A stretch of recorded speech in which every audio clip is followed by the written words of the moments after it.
Hola, ¿cómo están? Soy Abraham Velasco. Estamos haciendo el intento de retomar nuestro podcast del futuro, no me acuerdo. Hace algunos meses tuvimos una charla algo extensa con diferentes amigos en el que intentamos iniciar una serie en la que habláramos de la historia del jazz y del rock en Aguascalientes. Las agendas, el trabajo de cada quien complicó un poco las cosas y no le pudimos dar seguimiento al asunto. Ahora lo voy a retomar de una manera muy personal, dando yo mi testimonio de lo que viví en los años 70, 80, 90 y hasta la fecha de lo que es y ha sido el fenómeno del rock sobre todo y también del jazz en Aguascalientes. Iniciamos pues esta nueva etapa del futuro, no me acuerdo, y comenzamos.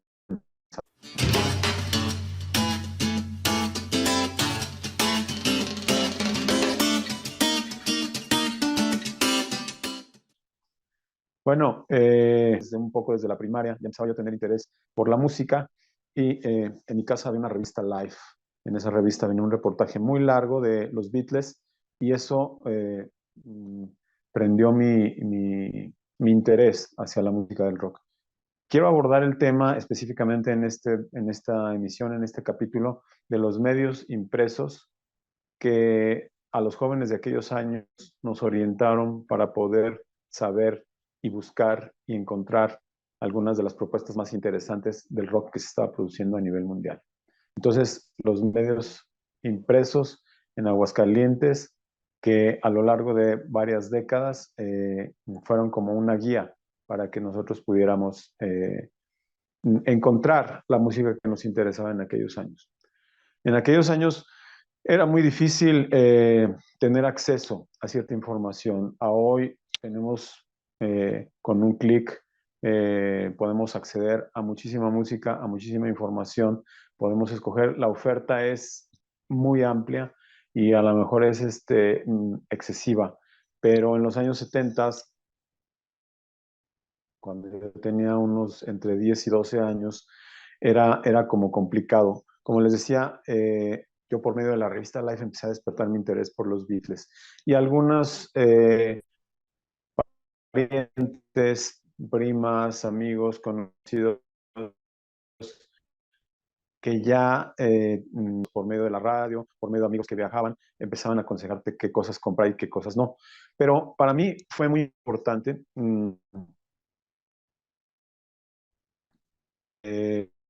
los medios impresos que se editaban a nivel nacional y que a Aguascalientes llegaban a lo mejor con un poco de retraso, pero eso no fue impedimento para que esas publicaciones de gente pues muy enterada nos pudiera servir de guía para poder consumir el rock.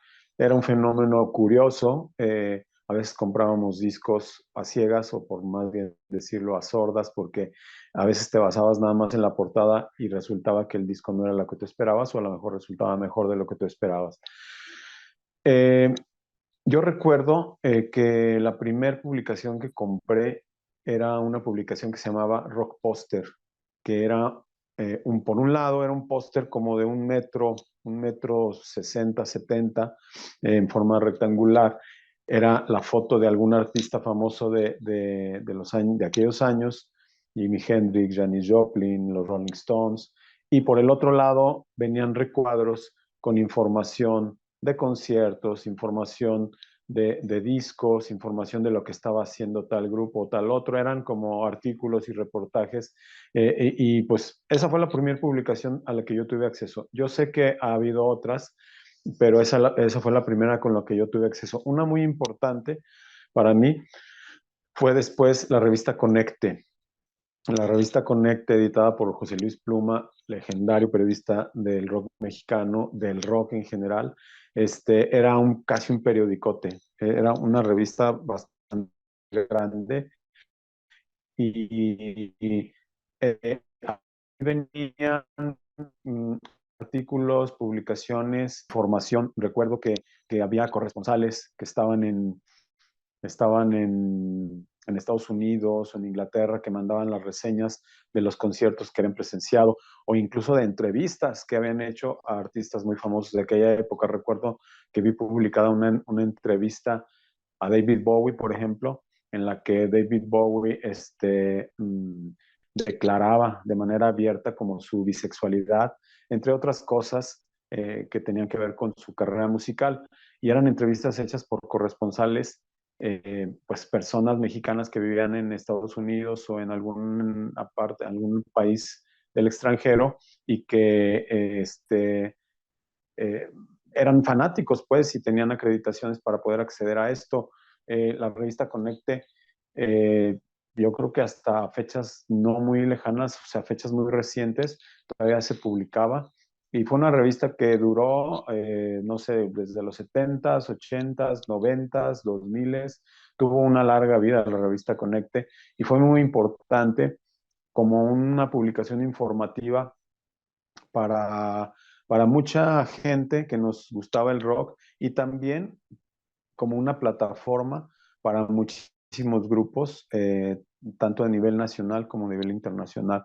La revista Conecte creo que fue un esfuerzo increíble de algunas personas que se vieron inmiscuidas en este proyecto. Recuerdo a Antonio Malacara, José Luis Pluma, en fin, incluso nuestro amigo Luis Flores llegó ahí a escribir algunos artículos. Otra revista que yo recuerdo que en la que me guié mucho para poder conocer música nueva, tener una guía para poder saber qué discos poder comprar, qué música poder buscar, fue la revista Sonido. La revista Sonido fue un esfuerzo de Walter Schmidt, músico que ya conocíamos de alguna forma por su trayectoria con Decibel, que fue uno de los primeros grupos que grabó un disco, un vinil, un acetato, con su grupo Decibel en los años 70 y que incluso después vino a tocar aquí en Aguascalientes con su grupo Sides. Walter Smith editaba esta revista Sonido y recuerdo que a mí me interesaban mucho las recomendaciones discográficas que venían ahí. Por alguna razón, Walter Smith tenía como acceso a discos que eran realmente inconseguibles o muy raros de conseguir en nuestro país en aquellos años entre 70 y 80. Grupos como Henry Coe, toda la escena del rock progresivo de los 70, rock progresivo europeo. Luego, cuando empezó a surgir el punk, los primeros grupos de punk, los primeros grupos de New Wave, fue una guía importante y también había reportajes, reseñas de conciertos y una que recuerdo muy bien es que Walter Smith viajó a Inglaterra a entrevistar a Peter Gabriel, recién cuando Peter Gabriel había salido de Genesis y estaba por publicar o había publicado su primer disco solista que creo que fue publicado más o menos en el 78, más o menos 77, 78. Y recuerdo que Walter Smith lo entrevistó, creo que en su cuarto de hotel en algún lugar de Inglaterra.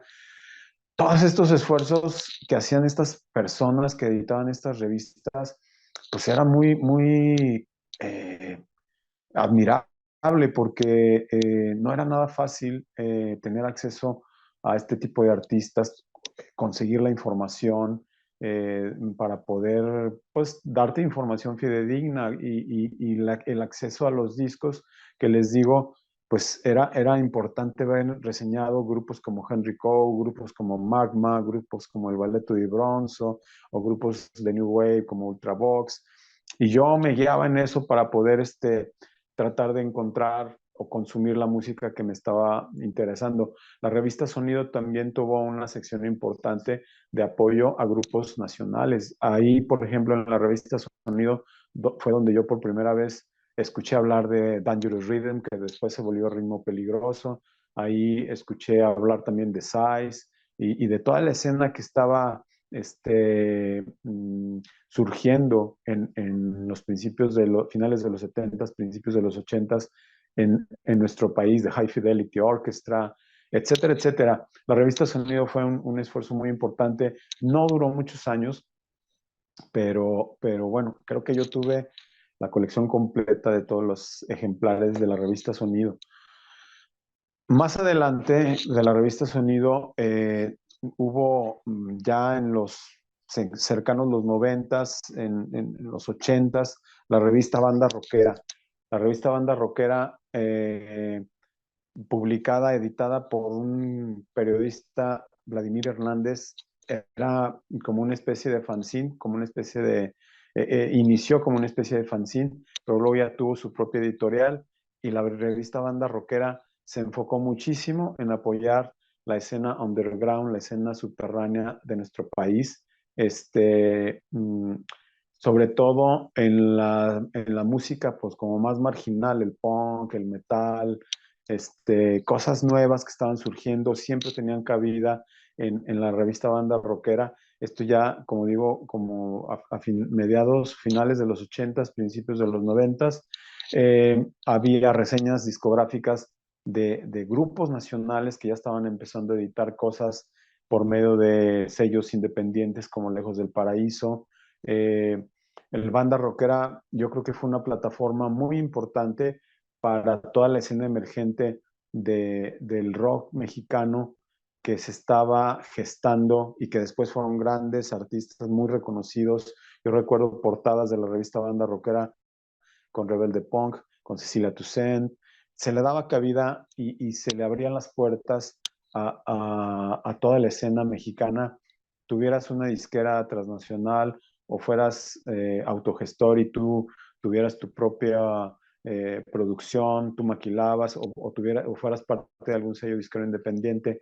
En lo particular, en mi caso, el primer cassette que sacamos con el que era el último que lo editó Lejos del Paraíso, que después fue Opción Sónica, eh, fue reseñado en la revista Banda Rockera. También debo mencionar que en la revista Conecte, antes de que sacáramos nosotros el primer material discográfico del que era el último, tuvimos una entrevista que se publicó ahí en un ejemplar de la revista Conecte.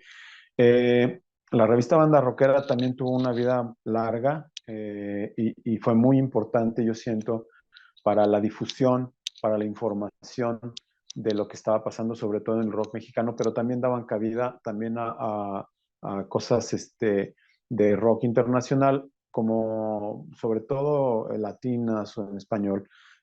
Tenían como más esa tendencia, ¿no? Connected tenía una tendencia más como de rock internacional, pero sí apoyó mucho la escena mexicana de rock.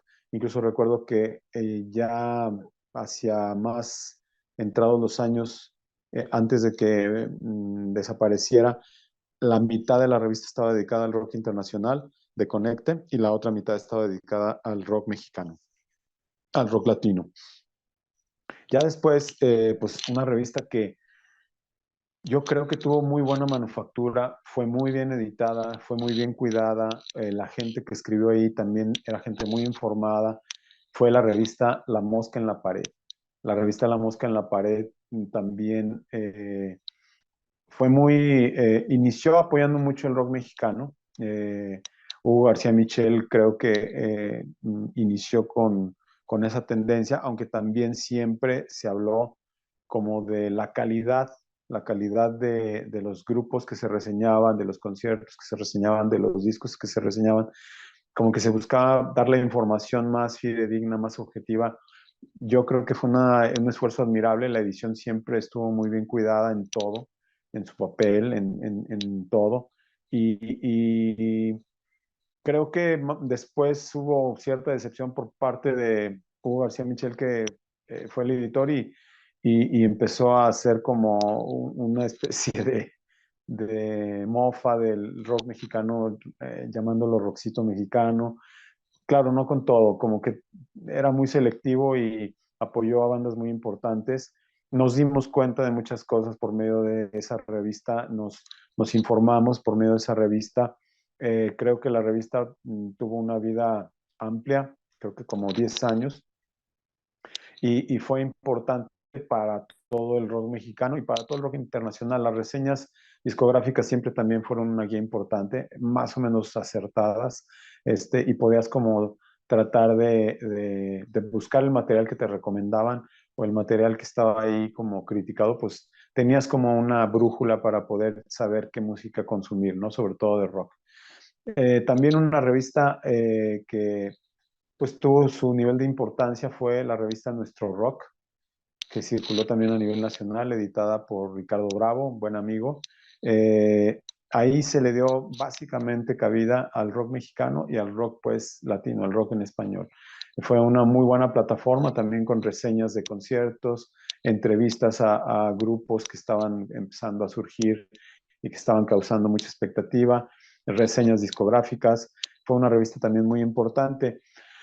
Todas estas publicaciones, siento yo que antes de la llegada de la generalización del Internet, del acceso al Internet que todos tenemos ahora, fueron muy importantes para la difusión de la música, fueron muy importantes como guías para los fans, para saber qué estaba pasando en la escena musical. Y creo que fue un trabajo muy valioso. Como digo, desde los años 70 en Aguascalientes, que en otro capítulo hablaremos de esto, había personajes que traían discos, tiendas de discos que traían discos importados, y tú te puedas dar una idea por medio de estas publicaciones qué era lo que tenías que buscar, cuál era la música que más te interesaba. En las reseñas de los discos que hacían en estas revistas, podías tú tener una idea de qué era lo que podías tú tratar de buscar eh, a nivel local para consumir música. Otras publicaciones importantes que yo creo que hay que mencionar en lo que es la prensa escrita fue los fanzines que surgieron sobre todo en los años 90. Recuerdo, por ejemplo, dos o tres importantes de aquí de Aguascalientes: La Náusea, Bajo la Rueda, Ojo de Hormiga.